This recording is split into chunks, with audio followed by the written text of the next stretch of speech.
নমস্কার বন্ধুরা, সরস্বতী পুজো স্পেশাল একটি রেসিপি নিয়ে হাজির হয়েছি আমি, পেটুক বাঙালি। 61তম রেসিপি শেয়ার করছি আজ আমি। এই কয়েক মাস ধরে আমার সাথে থেকে আমাকে উৎসাহ দেওয়ার জন্য অনেক ধন্যবাদ তোমাদের। এভাবেই পাশে থেকো তোমরা। আর আজ নতুন দেখছো যারা, অনেক স্বাগত তোমাদের আমাদের এই পেটুক বাঙালি পরিবারে। বানাচ্ছি আজ গোটা চচ্চড়ি। অনেকে গোটা সেদ্ধও বলে, তবে আমার বাড়িতে আমার শাশুড়ি মা যেভাবে বানান সেটাকে গোটা সেদ্ধ একেবারেই বলা যায় না। আমার খাওয়া সেরা স্বাদের গোটা চচ্চড়ি রেসিপিটা শেয়ার করছি ঠিক যেভাবে আমার শাশুড়ি মা বানিয়ে থাকেন। যারা নতুন রাঁধুনি স্পেশালি তাদের জন্যই আজকের এই রেসিপি। লাগবে শীষ পালং, তবে ফুলগুলোকে অবশ্যই বাদ দিয়ে দিতে হবে। আমি যে পরিমাণ বানিয়েছি তাতে 8 জনের খুব ভালোভাবে খাওয়া হবে। নিচ্ছি ছোট আলু 10টার মতো, দেশি ফুলকপি খুব ছোট ছোট তাই নিয়েছি আমি 3টে, নিয়েছি রাঙা আলু 2টো, শিম নিলাম 10-12টার মতো, নিয়েছি বাঁধাকপি অর্ধেকটা, বেগুন নিয়েছি একটা বড়, তবে ছোট বেগুন গোটা অবস্থায় দিলে অনেক বেশি টেস্টি হতো, পাইনি আমি। এই সবজিগুলোকে বেশ বড় বড় করেই কাটতে হবে। সাথে নিয়েছি 1 বাটি শিমদানা আর নিয়েছি 1 বাটি মটরশুঁটি। এইটা যতটা বেশি পরিমাণে দেওয়া হয় ততই খেতে ভালো লাগে। আলুগুলো প্রেসার কুকারে দিয়ে সেদ্ধ করে নেব। তার আগে কাঁটা চামচ দিয়ে একটু গেঁথে গেঁথে দিচ্ছি, যাতে করে এর ভিতরে নুন মশলা বাকি ফ্লেভারটা খুব ভালো করে ঢুকে যায়। এখন এই আলুগুলোকে আর শিমদানাকে সামান্য লবণ দিয়ে প্রেসার কুকারে 2টো হুইসেল দিয়ে নেব, খুব সুন্দর করে সেদ্ধ হয়ে যাবে তাতে। পালং শাকও কেটে নিচ্ছি বেশ বড় বড় করে। শাকের মধ্যে যে কুঁড়িটা রয়েছে এটাকে আমি ফেলে দিচ্ছি। মোটা কাণ্ডটাকে 2টো বা 3টে টুকরো করে নেব।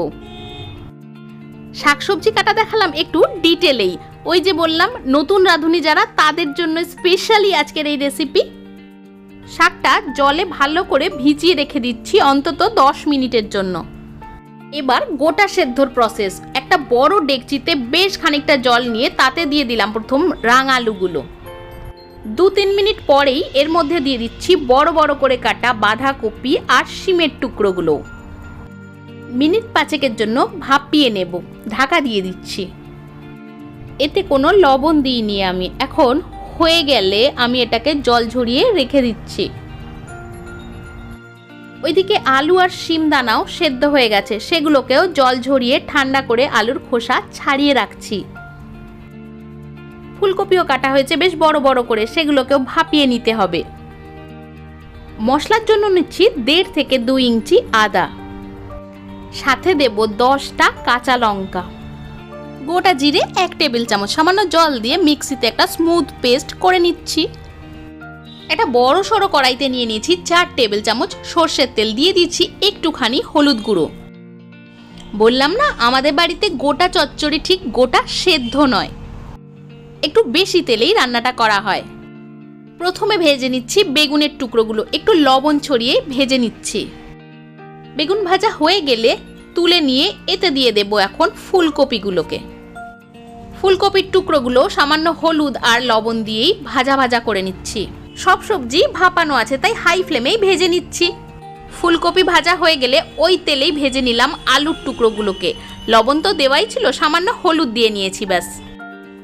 এবার পালা শিম আর রাঙালুর, এরাও ভাজা ভাজা হয়ে যাচ্ছে, সামান্য লবণ দিয়ে অবশ্যই।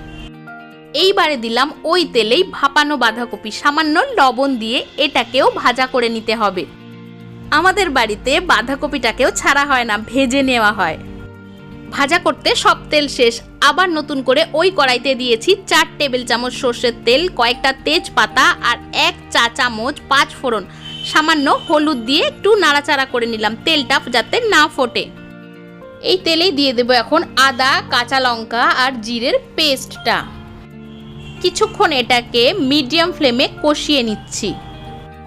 দেব এতে 1 চা চামচ হলুদের গুঁড়ো, ধোয়া জল সামান্য দিয়ে এই মশলাটা একটু কষিয়ে নেব। মশলা কষানোর একটা সুন্দর গন্ধ বেরোচ্ছে আর সাথে তেলটাও পুরো ছেড়ে এসছে। এই সময় দিয়ে দেব পালং শাকগুলো, ভালো করে ধুইয়ে জল ঝরিয়ে রেখে দিয়েছিলাম এগুলোকে। সামান্য লবণ দিয়ে ভালো করে নাড়াচাড়া করে নেব। এই পালং শাক আর মটরশুঁটি রয়েছে কাঁচা অবস্থায়। এখনই দিয়ে দেব মটরশুঁটিগুলোকেও। মিডিয়াম ফ্লেমে 5 মিনিটের জন্য ঢাকা দিয়ে রেখে দেওয়ার পর দেখছি সেদ্ধ পালং শাক হয়ে গেছে, আর একটু হলে ভালো হয়, তাই আরও 5 মিনিটের জন্য আমি ঢাকা দিয়ে রাখলাম। মোট 10 মিনিট পর খুলে দেখছি খুব সুন্দর করেই পালং শাক তার ডাঁটা সবই সেদ্ধ হয়ে গেছে। দিয়ে দিচ্ছি সেদ্ধ করা শিম দানাগুলোকে, এর সাথে একটু কষিয়ে নেব। 1 টেবিল চামচ চিনি দিলাম এর মধ্যে স্বাদের ব্যালেন্স করার জন্য। এইবার দিয়ে দেব সব ভাজা সবজিগুলোকে। মিডিয়াম ফ্লেমে সব সবজিগুলো ভালো করে মিশিয়ে নেব, যাতে মশলার সাথে সবজিগুলো খুব সুন্দর মাখো মাখো ভাব ভালোবাসা হয়ে যায়। এই সময় আর খুন্তি স্টপ করা যাবে না, মিডিয়াম ফ্লেমে অনবরত নাড়াতে থাকতে হবে। বেগুনগুলোকে একটু ভেঙে দিচ্ছি, বাঁধাকপিগুলোকে একটু নেড়েচেড়ে দিচ্ছি, যাতে মাখা মাখা ব্যাপারটা হয় ভালো। লবণ ঠিক হলো কিনা একটু টেস্ট করে নিই। এই সময় কম লাগছিল বলে আর একটু অ্যাড করে দিয়েছি, ভালো করে মিশিয়ে নিলাম।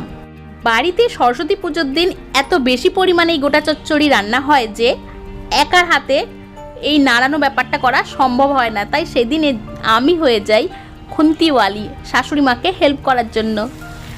এই যে একটা আওয়াজ হচ্ছে, এতে কিন্তু এক ফোঁটাও জল নেই, তেলের মধ্যে জিনিসটা মিশছে আর আওয়াজটা তারই। গোটা চচ্চড়ি একদম তৈরি হয়ে গেছে, সার্ভিং প্লেটে নামিয়ে নিচ্ছি। বাড়িতে নিয়ম মেনে করা হয় বলে প্রত্যেকটা সবজি 9টা করে গোটা দিতে হয়। আমি তো অল্প পরিমাণে করেছি, তাই গোটা সবজি দিইনি। আজ প্রথমবার গোটা চচ্চড়ি বানালাম একা একা তোমাদের জন্য। কেমন লাগলো তোমাদের জানার অপেক্ষায় রইলাম। যদি কিছু ভুল করে থাকি শুধরে দিও আমাকে, আর যদি ভালো লাগে এই রেসিপি তোমাদের, তাহলে সাবস্ক্রাইব করো, লাইক করো আর অনেক অনেক অনেক শেয়ার করো প্লিজ।